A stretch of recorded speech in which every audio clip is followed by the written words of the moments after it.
યુગ ઋષિનો સંદેશ. રાજનેતાઓને સંદેશ. રાજશક્તિ જ નહીં, દર્શન પણ જરૂરી.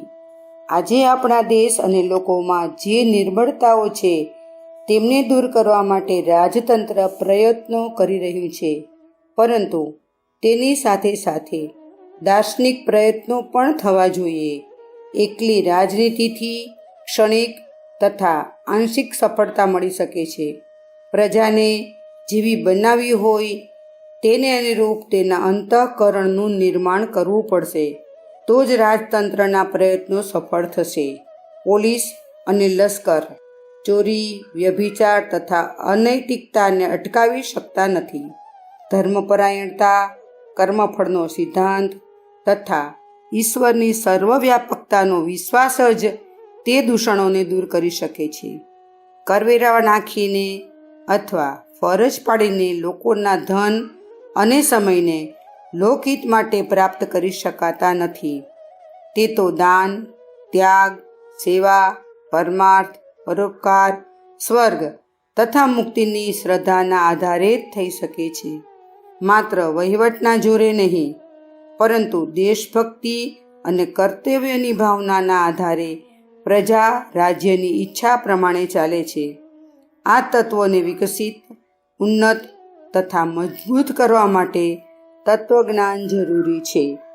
આપણા દેશના કર્મઠ કાર્યકર્તાઓ, સુયોગ્ય વિચારકો, દેશભક્તો, લોકસેવકો તથા ધર્મપ્રેમી લોકો ફક્ત રાજનીતિની મહત્તાનો જ અનુભવ કરે છે અને રાજનૈતિક અધિકારો પ્રાપ્ત કરવા માટે, પોતાની માગણીઓ પૂરી કરાવવા માટે તથા પોતાની ઈચ્છા પ્રમાણેના કાયદા બનાવવા માટે ખૂબ પ્રયત્ન કરે છે.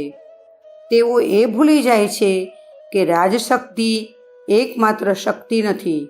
લોકકલ્યાણ માટે એક બીજી પણ શક્તિ છે, જે રાજતંત્ર કરતાં પણ વધારે મહત્વની છે, અને તે છે દર્શન.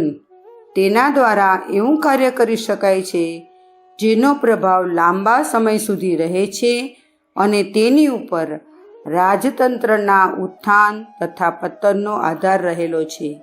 દશરથ રાજાને વશિષ્ઠ માર્ગદર્શન આપતા હતા. 10 દિશાઓ જેનો રથ છે એવી માનવ સભ્યતાનું માર્ગદર્શન શિષ્ટ એવા વશિષ્ઠના તત્વજ્ઞાનનો આધાર લીધા વગર થઈ શકે નહીં.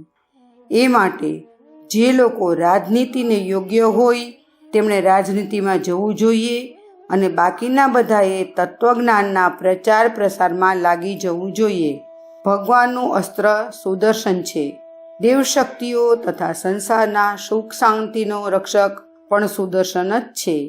આવો પ્રાચીન દર્શનનો તથા સંસ્કૃતિનો ફરીથી ફેલાવો કરીએ, જેથી સમગ્ર સંસારમાં સુખ શાંતિની સ્થાપના થાય અને ધરતી પર ફરીથી સ્વર્ગ જેવા દ્રશ્યો જોવા મળે.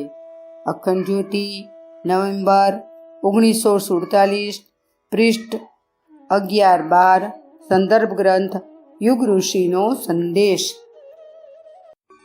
શાંતિકુંજ વિડિયો ગુજરાતી યુટ્યુબ ચેનલને સબસ્ક્રાઇબ કરો તથા બાકીના વિડિયોઝનો લાભ લેવા માટે બેલ આઇકન જરૂર દબાવો. ધન્યવાદ.